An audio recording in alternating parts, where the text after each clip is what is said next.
lang po. Pwede po namin lapit, sir. Kahit dyan.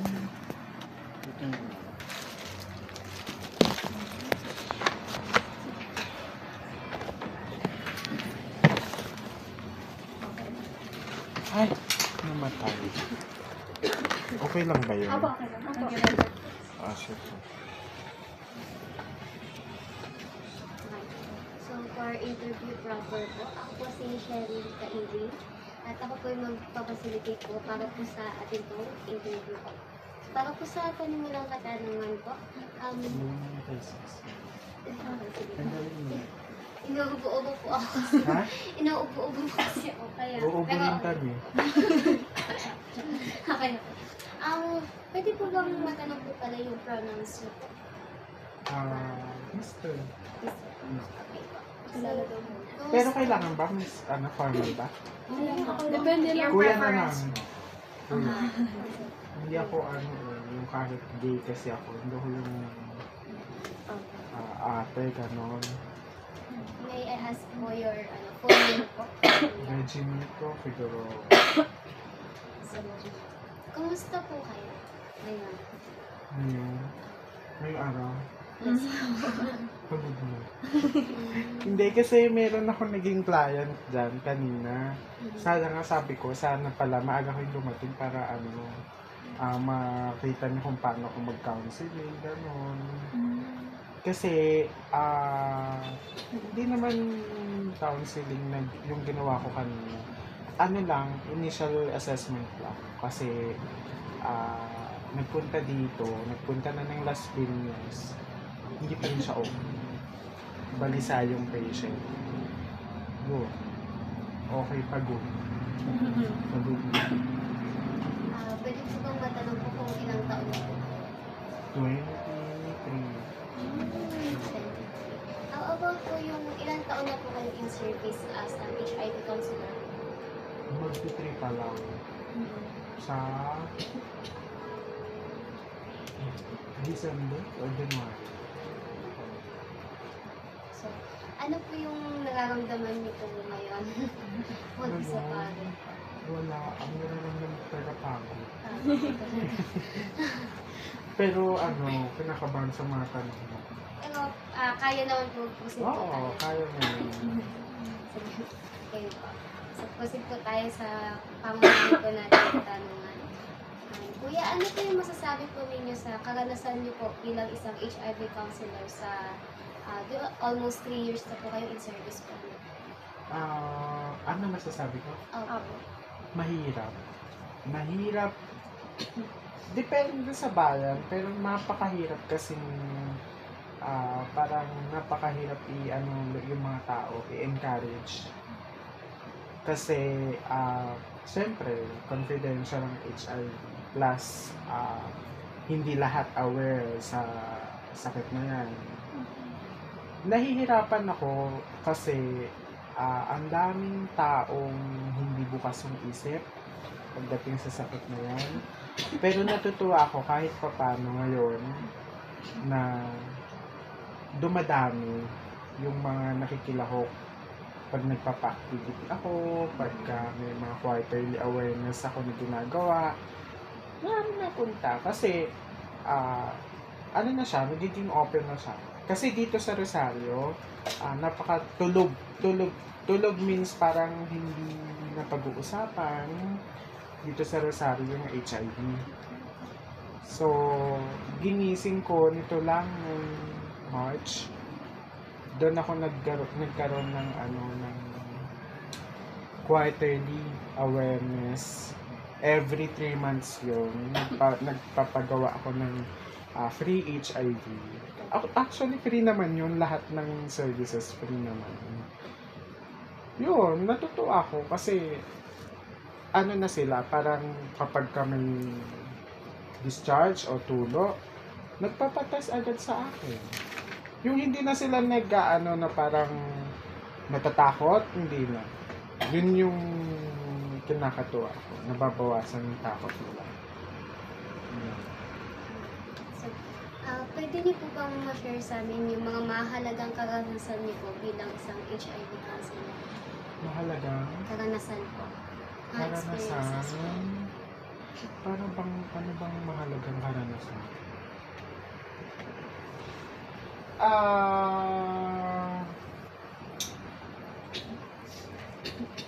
Mahalaga yung ano ko, yung pag-handle ko sa mga bata. Ganit, yun ang pinaka-inaano ko kasi syempre kapag 16 pababa, 17 pababa, kailangan ng consent ng nanay, tatay. So, yun yung pinaka-inaano ko na paano ko i-handle yun? Kung yung bata hindi nakikipag ayaw sabihin sa parents, kailangan ko sabihin. Kailangan ko gawin yung procedure, kailangan ko i-test, kailangan ko sabihin din sa mother. Hindi pwedeng kaming dalawa. Yun yung ano sa akin, yun yung pinahalagan ko ngayon, yung mga bata na nagtitiwala sa akin.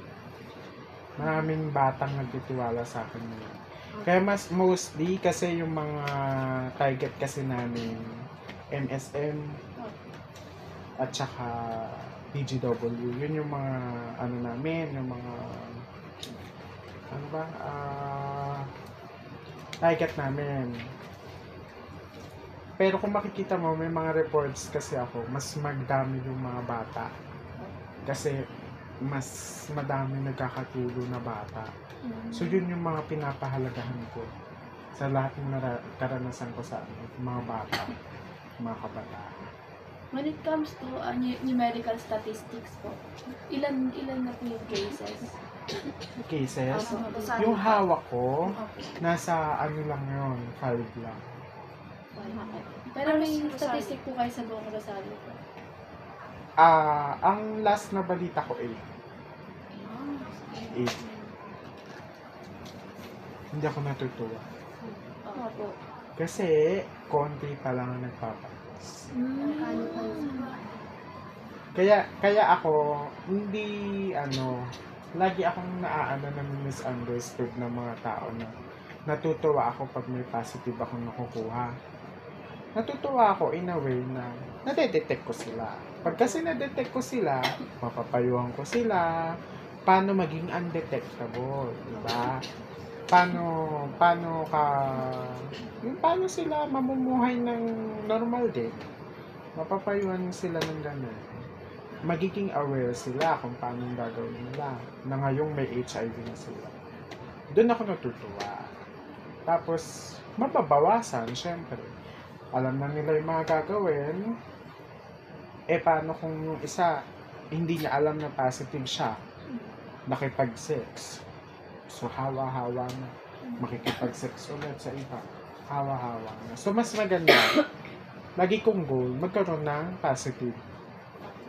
Ako matutest. Gets yung point. Opo. So, nasabi niyo nga po yung experience niyo po na kapag may mga bata po na positive po, gano'n. Tapos patuloy pa din po kayo na nagta-touch ng ibang or naghahanap pa po ng iba pa pong mga possible na positive for HIV. So, ano po yung meaning po nun para sa inyo as an HIV counselor po? Doon po sa mga experiences po niyo po na nasabi po kanina. Katulad po ng kapag po may nahanap kayo na positive po na clients, mas gusto niyo pa po na mas may mahanap pa pong iba po. Na positive din. Ano po meaning po nun sa inyo? Ano bang meaning? Paano niyo po ma-describe yung pagtulong niyo po sa mga bata or sa mga nagpa-positive po sa HIV? Paano? Paano niyo po masasabi yung nararamdaman niyo po sa pagtulong?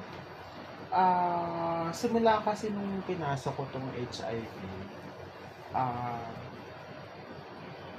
hindi kasi ako align sa medical. Ayoko ng medical. Pero nung pinasok ko to, yung maraming, kasi yung 5 cases na yun, ano ko lang yung nakuha, March, April lang. The rest wala. Nung habang tumatagal, sabi ko, parang ano, dyan sa may sapa dyan, banda, sa may sa Pandawan.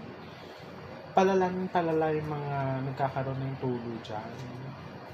So sabi ko, aalis na dapat ako sa HIV kasi medyo sa akin, parang dalawa kasi trabaho ko, may PhilHealth pa ako, may family planning pa ako, plus ito nga, itong HIV.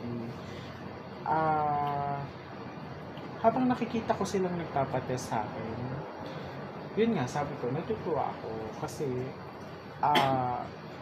namumulat sila na hindi biro yun, na kasi ang pananaw natin yung iba sa laway lang nakukuha yung HIV. Ay, hindi naman ako nakikipaghalikan, hindi ako makahawan.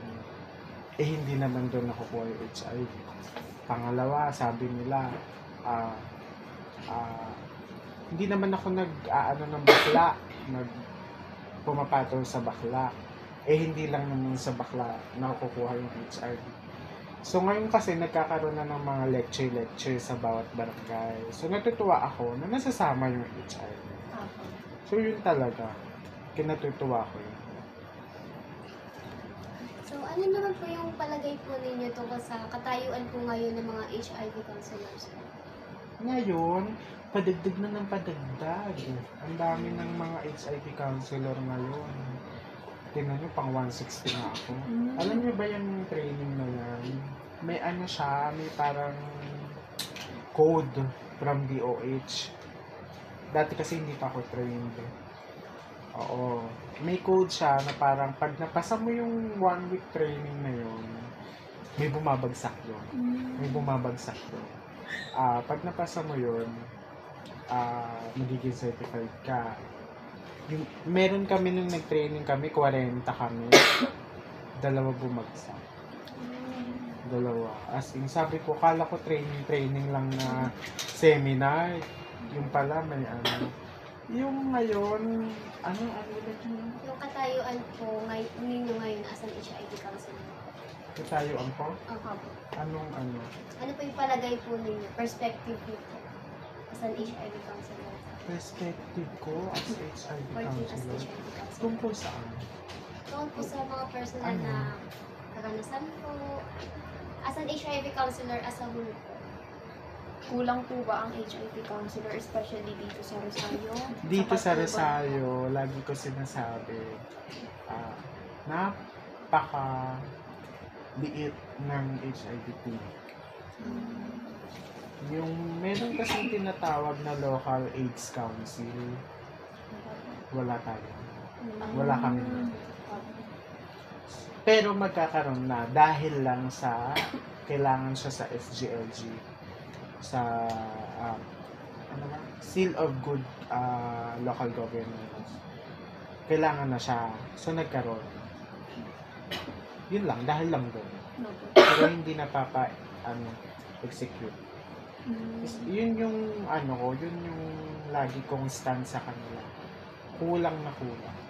Kasi pag may STI, STD, diretso sa akin. Wala nang iba. Kasi ilan lang kaming trained ng HIV. Kasi pwedeng maghawak ang doktor, nurse, midwife ng HIV kapag trained ka. Hindi porket nurse ka o midwife ka, pwede ka maghawak ng STI.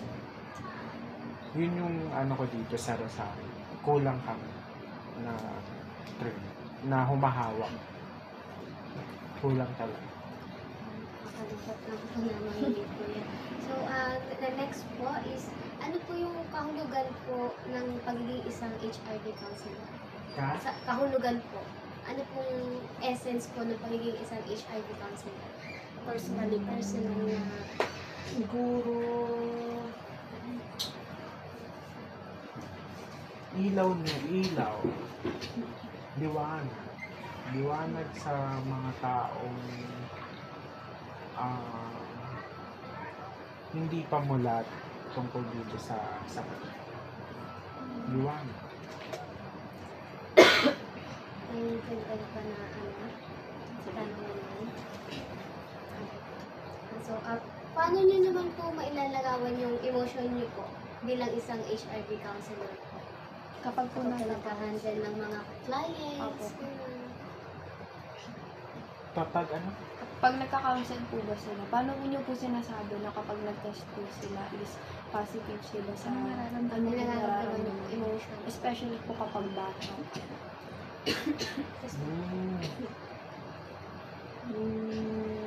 Ako kasi, nung sa training kasama kasi yan yung counseling.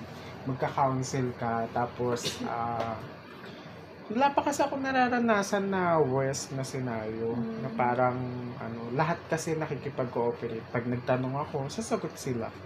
Pero ang ano ko lang, yung mga ayaw mag-share. Yung, syempre kung hubugin mo yung kukunin mo yung loob nila dapat.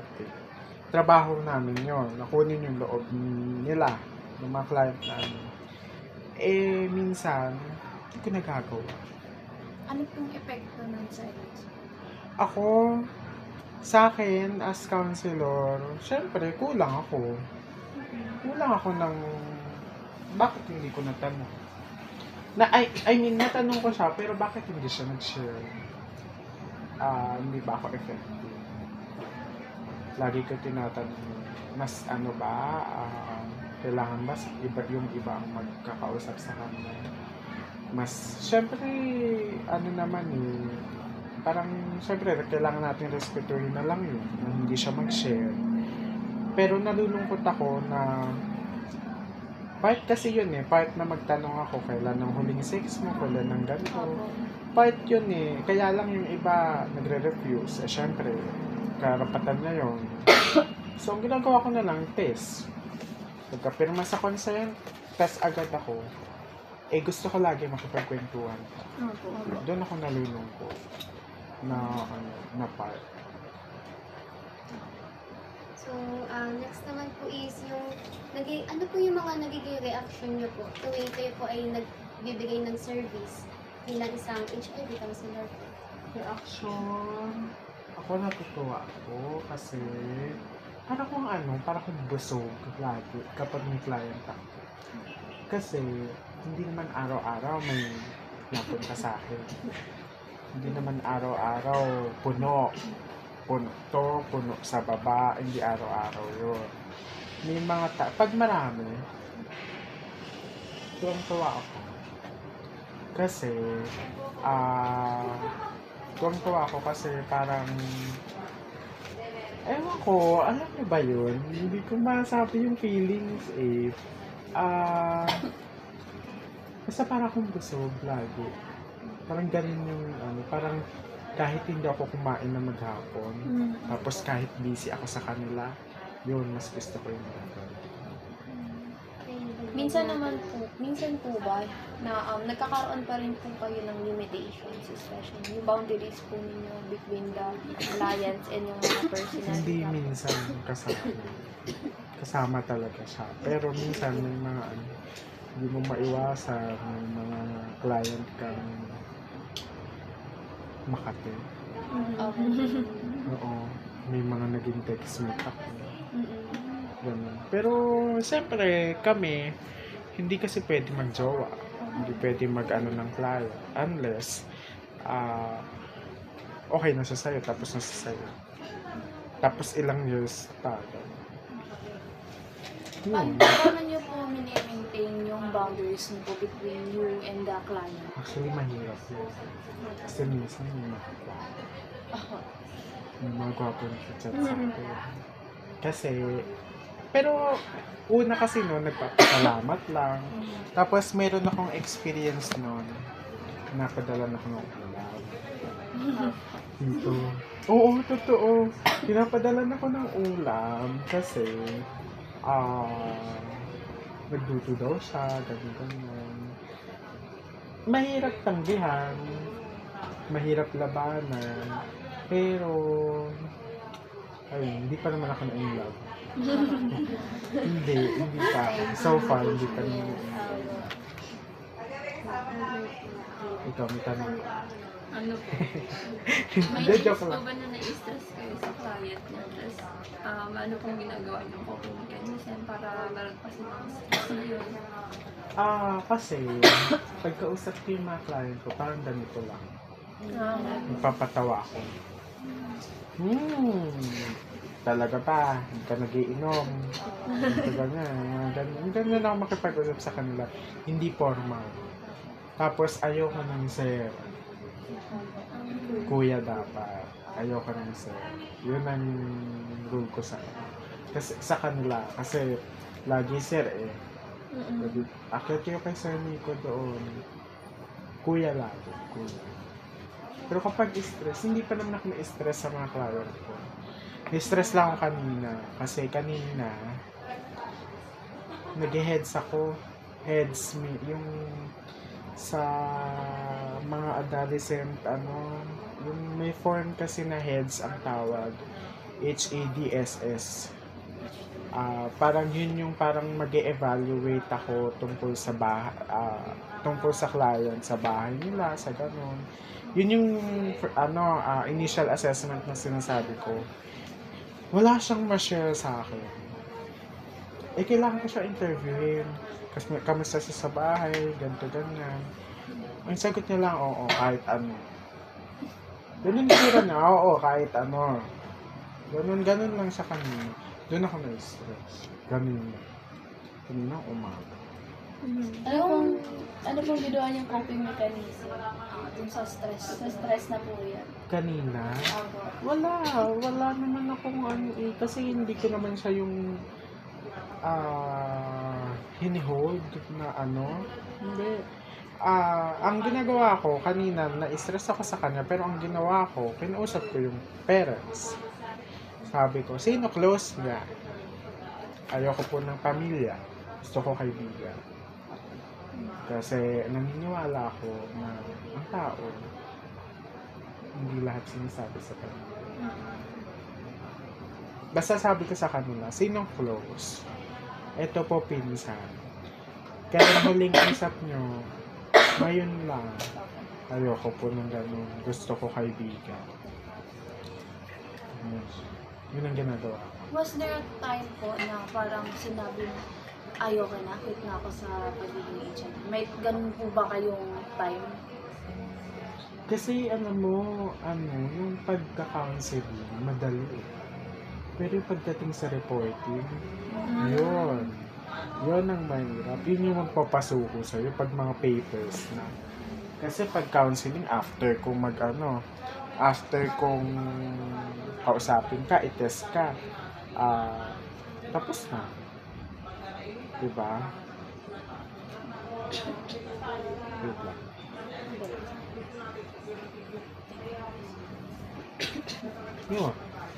Yun lang. Yun ang sa akin, ano ba tawag doon? Ano sabi mo? Nagpapa-continue. Hindi, nagpapa-alis. Opo. Ganon. So, Yun ang nagpapa-stress sa akin, paperwork. Yun. yung sabi niyo po, mag-3 years na po kayo. So, what makes you still continue po sa service as HIV counselor? Kahit na Yun. stress? Yung mga tao. Kasi, hindi naman, halimbawa, after ko sila matest, hindi naman doon natatapos. Yung mga follow-up pa. Halimbawa, nung Saturday lang nakipag-sex, yung exposure, Saturday lang. Tetest ko siya ngayon, pero babalik siya after 2 weeks. Yun yung mga gusto ko kasi, yung mga bumabalik. Plus, kasi gusto nila maging aware. Tapos kapag nagle-lecture kami, ang daming nakikinig, ang daming, naipapaganon sila, ganun pala yun, yun yung kinatutuwa ko na marami silang nalalaman. Yun yung nagpapakunti sa akin. Ano po ba yun sa inyo? Parang accomplishment po ba yun sa inyo? Ang accomplishment para sa akin, yung araw-araw maging may mag-guess ako. Minsan kasi, minsan zero talaga ako. Yun yung accomplishment. May mga katulong po ba kayo besides po, yung katuwang niyo po, pagdating po sa mga, Sa, ano pong tulong yung natatanggap niyo po sa kanila? saan? Sa pag-encourage po sa mga tao. May team po ba okay. kayo? Kapag sa outreach, ang nakakaano ko, mga RHU, sila yung, ako sa testing, sila yung katulong ko sa mga pag-control ng tao, sa pag-advise sa mga tao kung anong next na gagawin, yung mga ganun. Pero kapag dito sa clinic setting, yung mga nasa baba, yung mga nakausap mo, minsan sila yung nagre-reseta, nagpapainom ng gamot,